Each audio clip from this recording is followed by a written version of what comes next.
I'll be busy taking care of the baby soon. I won't be able to come home for a while, so don't miss me too much, okay?" As my husband said this and packed his things, I could only stand there and watch him. He didn't seem to care about how I felt and continued to laugh and hum while asking where our son's baby bottle was. However, the baby he was talking about wasn't our child. He had gotten a younger woman he kept as a mistress pregnant, and the baby was theirs. Yes, this man had abandoned me and our son. My name is Linda, a 42-year-old caregiver. I work part-time, so my income isn't great, but I'm currently studying to become a certified nursing assistant. My family consists of my husband and our son. My husband is 45 years old and works as a manager in a reasonably large company. He has been there for many years. My husband used to be quite the womanizer, and I had been brought to tears many times because of it. I had confronted him several times, asking who was more important to him, me or the other women. Yet I never left him because I loved him. After our son was born, he settled down and focused on his job. Our son, Robert, will turn 18 this month. Time has flown by as I've juggled work, housekeeping, and parenting. Robert had a rebellious phase, but now he's about to graduate from high school. He's working hard to get into his dream college, cramming every day after school. If he gets accepted, he'll move away from home, which is a bit worrisome. As parents, we still want to take care of him, but Robert has grown tall and handsome, just a step away from becoming an adult. I need to find a hobby to help me let go of him. While Robert was studying for his college entrance exams, there were times when my husband would come home late. At first, I thought it was just because of his work, but there was a time when he didn't answer my calls or messages, which made me suspicious. Since then, I've found more than enough evidence to doubt him, such as the smell of perfume on his suits and long hairs in the car that weren't mine. However, I never found the courage to confront him. Then, one day, while we were eating dinner as a family, my husband drank more than usual and said with a flushed face, "Robert has really grown up, hasn't he?" "I still want to be a kid, though." "But you've grown so much taller since middle school, and your face has become more mature, hasn't it?" Robert, seemingly embarrassed to be treated like an adult, scratched his head. My husband, watching him, casually asked, "So you don't need your old man anymore?" "Huh? What are you talking about?" Caught off guard by the sudden change in conversation, I couldn't help but join in. With both Robert and me looking at him suspiciously, my husband downed the rest of his beer and said, "Well, the thing is, my girlfriend is pregnant." The room went dead silent. What did he just say? Girlfriend? Pregnant?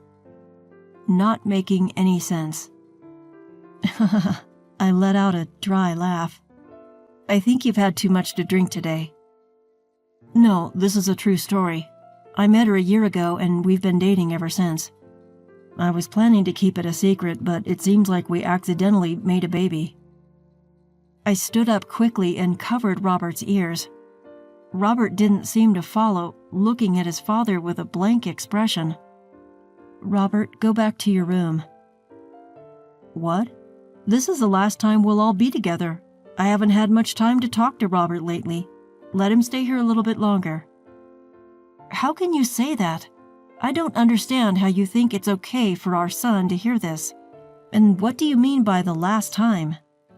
In my anger, I raised my voice. I hugged Robert tightly in the spur of the moment.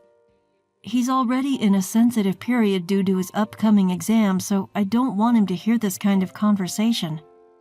But my husband didn't care and continued talking. "Well, I'm not coming home for a while because I'll be helping her raise the baby, you know?" I felt dizzy at my husband's words. So he had a mistress and made a baby with her, and he's only telling us now when the birth is close? I couldn't understand my husband's behavior, and I felt like I was going to lose it. We had been living together for over 20 years. There were honestly times when I hated him, but I felt reassured when I saw him taking care of Robert as a responsible father. Did he really want to be with his mistress so badly that he would throw away all the trust and years of life that we shared? Well, that's how it is. I'm going to her place this weekend, and I'll start getting ready now. And with that, he started packing his things in a backpack. I stood there feeling as if a hole had been torn in my heart. Hey, do we still have the baby bottles Robert used? In contrast to us, my husband was all smiles. I silently shook my head. There was one thing left, but it wasn't saved for him and his mistress. It was saved for when Robert grew up so my husband and I could look back on our parenting together, praising each other and sharing memories.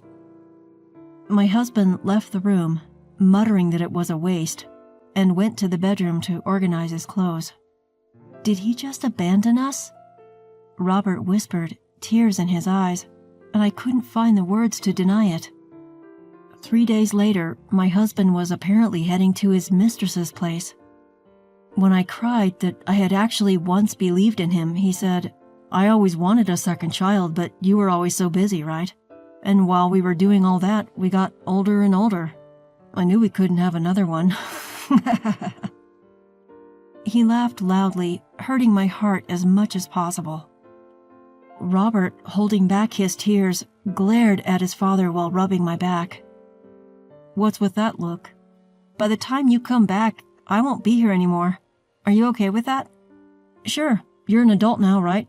You've lost your childlike charm and you're not as cute anymore. I heard my girlfriend's baby is a girl, so I might like her even more than you." Robert lunged at his father. He flinched for a moment, but then glared back at Robert. "Ah, she's so young and cute, unlike you guys. I'm really looking forward to our future together. Yeah, I get it now. You're the worst, Dad. At least now both Mom and I can make up our minds. We know what to do." I also speak up, following Robert.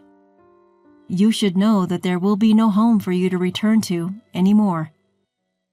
My husband, with an annoyed expression, shakes off Robert's grip and leaves without even saying goodbye. Robert supports me as I feel my strength drain away. We didn't just sit idly by after hearing about my husband's mistress. We had already begun preparing our next moves. About 2 weeks later, my husband called. He laughed, saying that raising their daughter was going smoothly and that she was as adorable as he had hoped. He even sent a photo of the mistress holding the child, which started in me a simmering of rage. However, he had unknowingly provided us with evidence. I saved the photo and began recording the conversation, amazed at how foolish he was. Then, right on cue, my husband's mistress took the phone and began talking. "Are you the wife? I'm sorry I've taken your husband all for myself, but it can't be helped since we have a child together now, right?" LOL. Yes, raising a child can be tough. "I'm so glad you're understanding. When I first heard about you from your husband, I just thought you were a weak person who couldn't do anything but cry. But that's not how you sound at all." So that's what he had been saying about me to his mistress. Half a year ago, such words would have deeply hurt me, but now I felt nothing. The love for my husband had long since disappeared. "You knew my husband was married with a child, and yet you still pursued him, right?" "I didn't know at first. Your husband always took off his wedding ring when we met, so when he finally told me, I was surprised. But my feelings for him didn't change. We'll be together forever." It's a good thing they're both so clueless. This would serve as evidence that the mistress knew my husband was married and still continued their relationship. While her words were infuriating, the payoff would be huge. And it would have been more difficult to take revenge if she seemed genuinely remorseful and troubled by the unplanned child. I told the two of them to do their best and hung up. 2 years have passed since that day. Then I saw that familiar number come up on my phone. I took a deep breath before answering. Hey, how have you been? I'm coming home now, so make sure the house is clean, okay? Didn't I tell you back then that there's no home for you to return to? What are you trying to prove? My husband sighed, sounding exasperated. Sure, I admit I was wrong to leave suddenly, but I can't leave her to raise the child alone, right? You were a mother too, so you should understand. He still doesn't get it. He really hasn't changed at all since that day. Maybe that's a good thing. It makes me feel confident that Robert and I were right to take care of ourselves. I think you misunderstand. There's literally no house for you to return to. I sold it. I could hear my husband gasping. I decided to break down everything that had happened for my clueless husband. That day, 2 years ago, my son and I were struggling to decide how to get him out of our lives forever. In the midst of it all, I realized that there was a risk that he would want to come back and pick up where he left off. There was no way I could continue living with my husband after all he had said. Honestly, even the house we had shared together now felt tainted to me. When I expressed my feelings, Robert calmly asked me a question. Isn't this house under your mom's name? Yes, we renovated and moved into this house that I inherited from my grandfather. In that case, why don't we sell it? I was surprised by Robert's bold suggestion, but if I did sell the house, my husband would literally be unable to come back to it.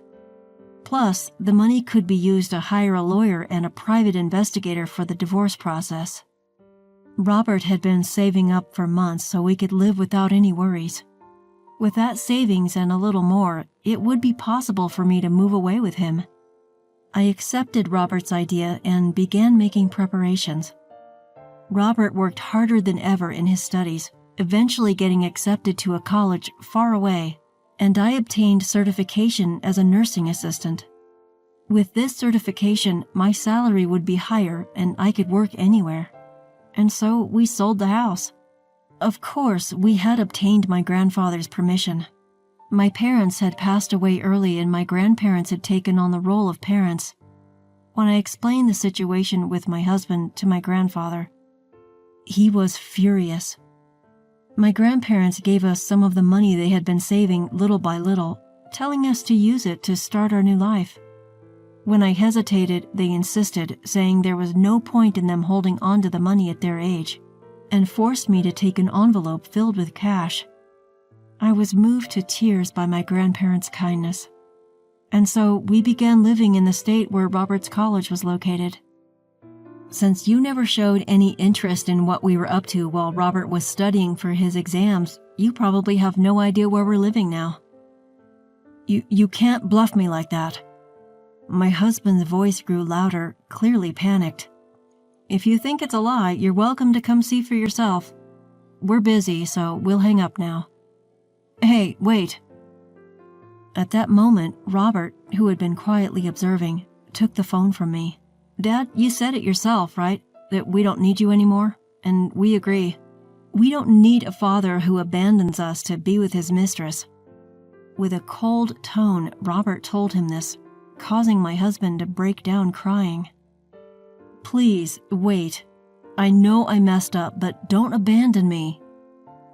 I took the phone back from Robert, ready to deliver the final blow. You might not be willing to agree to a divorce, but we're moving forward with the preparations anyway. Oh, and did you know that the alimony payments for getting your mistress pregnant during our marriage can be almost double the usual amount? Better start preparing for that. Without waiting for my husband's response, I hung up the phone. Calls from my husband came in immediately, but I rejected them. I didn't want any more stress. From now on, my husband would be burdened by the costs of raising a child with his mistress and paying alimony to me. My husband had no real skills to support himself, and I had always cleaned up after him. He would leave dirty dishes untouched and scatter laundry everywhere. He hardly ever helps with housework and only occasionally takes out the trash, acting all proud when he does. I can't imagine him and his young lover lasting very long. Thanks to speaking my mind, It feels like a weight has been lifted off my chest, and I take a deep breath. Robert looks worried about me. I'm fine. I got to say what I needed to, and I feel so much better. Let's go out and eat something you like today. I force a smile at Robert, despite my exhaustion. He still seems worried, but he tries to act cheerful for my sake. I find my smiling son debating between steak, sushi, or pizza absolutely adorable. We've been through a lot of hardship, but let's make even more happy memories. It's an unfamiliar place, but Robert and I will be just fine. And I have to work hard to let him become more independent. When I decided to live with him, he said he was happy to still be able to eat my home-cooked meals since he is terrible at cooking. But from now on, when he has friends over or even gets a girlfriend, I'll be in the way. Robert is such a kind child that he'll always be concerned about me, and his girlfriend might eventually get fed up with it. I'll have to teach him how to cook to help him live on his own, so I'll be even busier. My husband is gone, but I don't feel lonely anymore. As I think about our future life together, I laugh, feeling refreshed knowing my husband is completely out of my life. I can now live the rest of my life with a clear conscience.